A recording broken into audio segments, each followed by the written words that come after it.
प्रिय विद्यार्थियों, आप सभी का एक बार फिर से स्वागत है।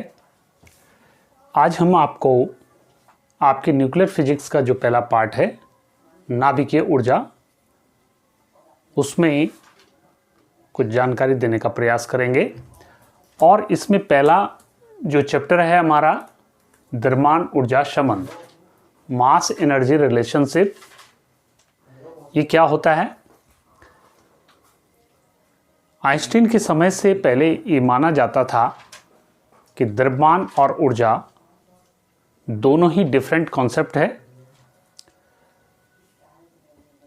द्रव्यमान किसी भी वस्तु में या किसी भी पदार्थ में द्रव्य की मात्रा को हम कहा जाता है, वो उस पदार्थ का एक मौलिक गुण है, जबकि ऊर्जा उस वस्तु की विशेष अवस्था या गति अवस्था के कारण होती है। आप सब जानते हैं उसमें ऊर्जा होती है अगर वो वस्तु विशेष स्थिति में है। जैसे धनुष की डोरी में अगर हम उसको खींचते हैं तो क्योंकि तनी हुई डोरी में स्थितिज ऊर्जा के रूप में वो स्थिति में है, ऐसे ही अगर कोई वस्तु गतिमान स्थिति में उसमें गतिज ऊर्जा होती। तो कहने का मतलब यह है द्रव्यमान और ऊर्जा दोनों अलग अलग चीज़ें होती है। ये पहले द्रव्यमान आइंस्टीन के समय से पहले ये माना जाता था। दूसरी बात, प्रकृति में ये भी माना जाता था कि प्रकृति में द्रव्यमान की जो टोटल मात्रा है और ऊर्जा की जो टोटल मात्रा होती है, दोनों सुरक्षित रहती है, दोनों निश्चित है।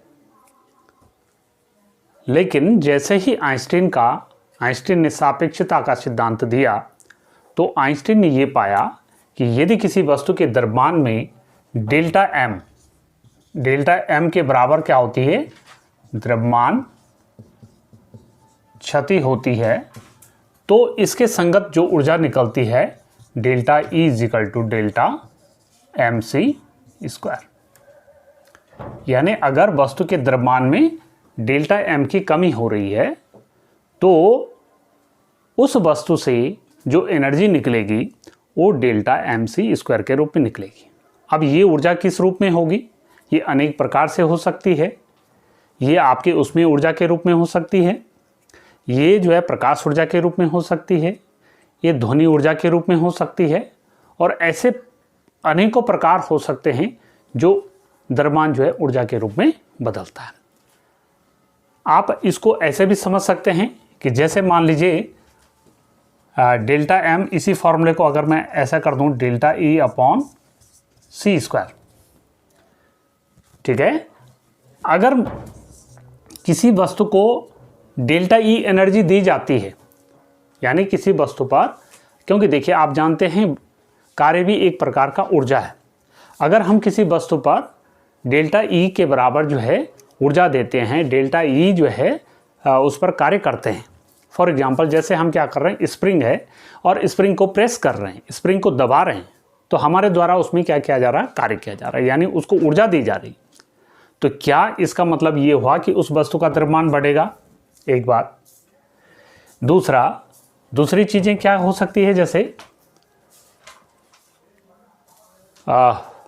सपोज हम किसी लकड़ी को जला रहे हैं, तो लकड़ी को जलाने के बाद आप देखते होंगे उससे प्रकाश भी निकलेगा, उससे ऊष्मा भी निकलेगी, ठीक है। उस पर हो सके आवाज़ भी निकल सकती है, उसे धुआं भी निकल सकता है। यह तमाम प्रकार की चीज़ों में लकड़ी का जो है रूपांतरण होता है।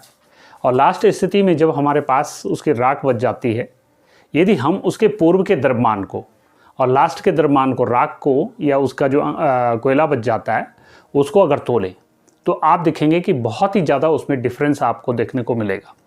उसके द्रव्यमान में पूर्व के और लास्ट के द्रव्यमान में बहुत ही अंतर आपको देखने को मिलता है। तो ये बीच का जो द्रव्यमान है कहाँ गया? तो कहने का मतलब ये हुआ कि यही द्रव्यमान क्या हो गए, ऊर्जा के रूप में, ऊर्जा के विभिन्न रूपों में ये क्या हो गया, ट्रांसफर हो गया, ठीक है। इसका आप सीधा एग्जाम्पल एक और समझ सकते हैं। देखिए, जो सन है, सूर्य है, लगातार जो है ऊष्मा दे रहा है, ऊष्मा दे रहा है उसमें अनेक प्रकार की गैसें धधक रही है, उसमें काफ़ी मात्रा में ऊर्जा निकल रही है जो प्रकाश के रूप में, ऊष्मा के रूप में जो है चारों तरफ फैल रही है। तो क्या इसका मतलब ये समझना चाहिए कि उसका द्रव्यमान घट रहा? बिल्कुल, डेफिनेटली उसका द्रव्यमान क्या हो रहा, धीरे धीरे करके क्या हो रहा, कम होता जा रहा। लेकिन प्रकृति की ऐसी संरचना है कि ठीक उसी प्रकार से वो रिसाइकिल होकर के उसका द्रव्यमान उसी प्रकार से गैसियाँ जो है, वायुमंडल की जितनी भी गैसें होती है या अनेक प्रकार की जो प्राकृतिक संरचनाएं ऐसे ही है कि वो जो है फिर उसी शेप में आ जाता। लेकिन उसमें अनेक प्रकार के, अभी हम आगे पढ़ेंगे, नाभिकीय संलयन की क्रिया, नाभिकीय विखंडन की क्रिया लगातार उसमें हो रही। दूसरा एक एग्जाम्पल ये बताया। दूसरा मैं एक और कह सकता हूँ, सूर्य का मैंने एग्जाम्पल दिया आपको। दूसरा नाभिकीय विखंडन, अभी हम इसको पढ़ने वाले आगे। नाभिकीय विखंडन, नाभिकीय विखंडन में क्या होता है कि कोई भी जो भारी नाभिक होता है वो दो पार्ट में टूट जाता है, या दो पार्ट में जो है, दो इक्वल पार्ट में वो टूट जाता है। और ऐसी स्थिति में ही उससे क्या होती है, बहुत मात्रा में जो है एनर्जी निकलती है, प्रकाश के रूप में, ध्वनि के रूप में, और ऐसे जो है अनेकों प्रकार की एनर्जी के रूप में जो है उससे बाहर निकलती है एनर्जी। लेकिन बाहर जो अवशेष बचा हुआ है, ठीक है, विखंडन के बाद जो हमारे पास जो 2 टुकड़े हुए, 3 टुकड़े, जितने भी टुकड़े हुए उसके, उस नाभिक के, तो अगर हम उनका द्रव्यमान देखें और पूर्व के उसका द्रव्यमान देखें जब वो एक संयुक्त रूप में था, तो हम देखते हैं कि द्रव्यमान में काफ़ी अंतर आ गया। तो ये जो द्रव्यमान क्षति जो हो रही है, द्रव्यमान में जो डिके आ रहा है, वही द्रव्यमान क्या होता है, ऊर्जा के रूप में बदलता है। तो कहने का मतलब ये हुआ कि द्रव्यमान प्रकृति में ही न तो कभी क्षय होता है और न ही उसको आप एक्स्ट्रा बना सकते हैं। हाँ, वो एक रूप से दूसरे रूप में बदल सकता है। तो ठीक इसी प्रकार से ऊर्जा संरक्षण का भी नियम है। ऊर्जा को न तो हम बना सकते हैं, नहीं हम उसको क्रिएट कर सकते हैं, नहीं उसको डिस्ट्रॉय कर सकते हैं। ब्रह्मांड में जितनी भी एनर्जी की जो मात्रा है, निश्चित मात्रा है, उसको हम न तो बना सकते हैं, नहीं उसको जो है डिस्ट्रॉय कर सकते हैं। ठीक है, तो ऊर्जा संरक्षण का जो नियम है और द्रव्यमान संरक्षण का जो नियम है, द्रव्यमान के केस में जो बात कर रहा हूँ, वो दोनों ही एक ही चीज़ है। ठीक है, तो आइंस्टीन के सापेक्षता के सिद्धांत के बाद, आइंस्टीन के सापेक्षता सिद्धांत के बाद ये माने जाना लगा कि द्रव्यमान संरक्षण